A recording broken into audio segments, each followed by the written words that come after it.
Understand You sitting there talking about having a good time, laugh and smile. They've been losing since 1973. We don't care. As great as Carmelo Anthony is, damn it, your team is 5-32. There's always something with these damn Knicks. All right. The New York Knicks look like straight trash. The New York Knicks, once the mecca of basketball, reduced to a national punchline. For decades, this team found new and innovative ways to disappoint one of the most loyal fan bases in sports. But now, something's changed.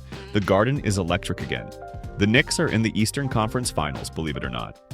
Today, we're breaking down how the Knicks clawed their way out of basketball hell. One mistake, one miracle, and one meaningful move at a time. To understand the Knicks' redemption, we have to revisit the wreckage. Let's rewind the clock. Back to the 2000s, the Knicks were already a mess. Isiah Thomas was hired as president of basketball operations and almost immediately lit the franchise on fire. He turned the franchise into a revolving door of bad contracts and worse trades. He traded for players like Stephon Marbury and Steve Francis, big names who no longer had big games. He gave massive contracts to guys like Jerome James, who had one decent playoff series and cashed out. And perhaps most infamous of all, the Eddy Curry trade. The Knicks gave up multiple first-round picks, including one that became LaMarcus Aldridge, for a player with a heart condition who never lived up to expectations. Meanwhile, off the court, the sexual harassment lawsuit against Isiah Thomas cost Madison Square Garden $11.5 million and tarnished the team's reputation even further. Multiple failed coaching experiments. Larry Brown lasted just one season. Mike D'Antoni was brought in to run 7 seconds or less, with a roster full of guys who needed 24 seconds just to bring the ball up the floor. It was a complete disaster. Let's move on to the 2010s. Sure, they had moments. Linsanity in 2012 gave fans a glimpse of hope. The Garden was electric again and fans showed interest, but it was short-lived. The Knicks let Jeremy Lin walk over a few $1 million, and fans never forgave ownership. The Knicks made a splash by acquiring Carmelo Anthony in 2011, but the price was steep. They gutted a promising young core to get him. While the team had brief success in 2012-13 with a 54-win season, they were quickly bounced from the playoffs. The move locked them into mediocrity. One playoff series win in 10 years. The front office kept swinging and missing. From Andrea Bargnani trades to coaching instability, it was a masterclass in mismanagement. Ah yes, Phil Jackson, the Zen master, brought in to bring stability. Instead, he tried to force the triangle offense in a league that was evolving past it. He signed Joakim Noah to a 4-year, $72 million deal. That's right, $72 million for a guy who played 53 games for the Knicks. He also alienated Knicks star Carmelo Anthony, publicly criticized Kristaps Porzingis, and drafted Frank Ntilikina over Donovan Mitchell. Every summer, Knicks fans would hear the same hype. LeBron's coming, KD's coming, Kyrie wants New York, and every summer ended the same way, with disappointment. Then in 2019, rumors and news were circulating that Kyrie and KD would be joining forces on a New York team. The Knicks fan base were ready to raise the banner on a championship with the idea of 2 NBA megastars joining their team. The rumors were true that they would be heading to New York, but not with the Knicks. The Knicks' little brother in the Brooklyn Nets would land the superstars. That was rock bottom. Not only did the Knicks not get Kevin Durant or Kyrie Irving, but they watched them choose the other team in New York. The front office even had the nerve to say they didn't want KD because of his Achilles injury. Enter Leon Rose and Worldwide Wes. In 2020, the Knicks finally got serious. They hired Leon Rose, a former player agent with deep NBA connections, and William Worldwide Wes Wesley, one of the most influential behind-the-scenes figures in basketball.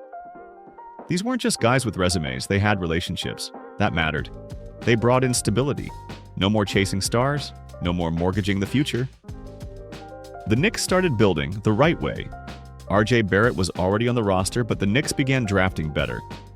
They snagged Emmanuel Quickley late in the first round. Quentin Grimes and Miles McBride brought energy and defense. Obi Toppin gave the team a spark. For the first time in decades, the Knicks were developing talent in-house. A foreign concept in New York. Then came Thibs. Love him or hate him, he gave the Knicks an identity. Defense, effort, toughness. They became a top-tier defensive team and made the playoffs in 2021, led by Julius Randle's breakout year. Though they lost in the first round, hope was finally on the horizon. Say what you will about Thibs, he's intense, he's stubborn, but he brought the team together. This was the move that changed everything. Many fans and analysts questioned why the Knicks gave Jalen Brunson $104 million. Now, it looks like a bargain. Brunson brought leadership, poise, and clutch scoring. He doesn't shy away from big moments. He's averaging over 27 points per game and leading with confidence that can't be taught. He's the Knicks' best point guard since maybe ever? The Knicks then added Josh Hart, a Thibs guy who brought rebounding, hustle, and chemistry. Then came OG Anunoby, elite defense, floor spacer, fits perfectly next to Brunson. But the Knicks took another big step when they traded Julius Randle in a blockbuster deal to bring in Karl-Anthony Towns. It was a gamble, but one that paid off.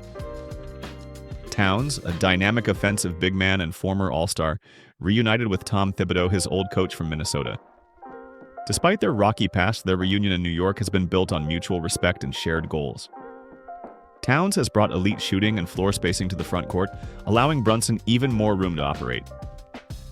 His ability to play inside out has opened up the offense in ways Knicks fans haven't seen in decades. And defensively, he's improved under Thibs' system, showing more effort and positioning. More importantly, Towns has embraced being in New York. He's not trying to be the face of the franchise, he's trying to win. And in Jalen Brunson, he's found a partner who shares that vision. Together, they form one of the most balanced inside-out duos in the league. The Knicks finally look like a real NBA franchise. Functional front office, tough-minded players, a committed coach, and fans who never gave up.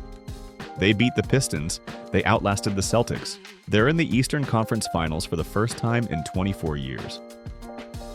The Garden isn't just a tourist attraction now, it's a fortress. Opponents feel the pressure, and New Yorkers feel the pride. Knicks basketball is back. For years, being a Knicks fan meant pain, memes, and what-ifs, but not anymore. This team, flawed but fearless, represents the spirit of the city. It wasn't one move. It was 100 small decisions that added up to a culture shift, from chaos to cohesion, from dysfunction to direction. This is Knicks Redemption. If you enjoyed this video, hit that like button, subscribe for more NBA stories, and drop a comment. What was your favorite moment from the Knicks comeback story? Let's talk about it.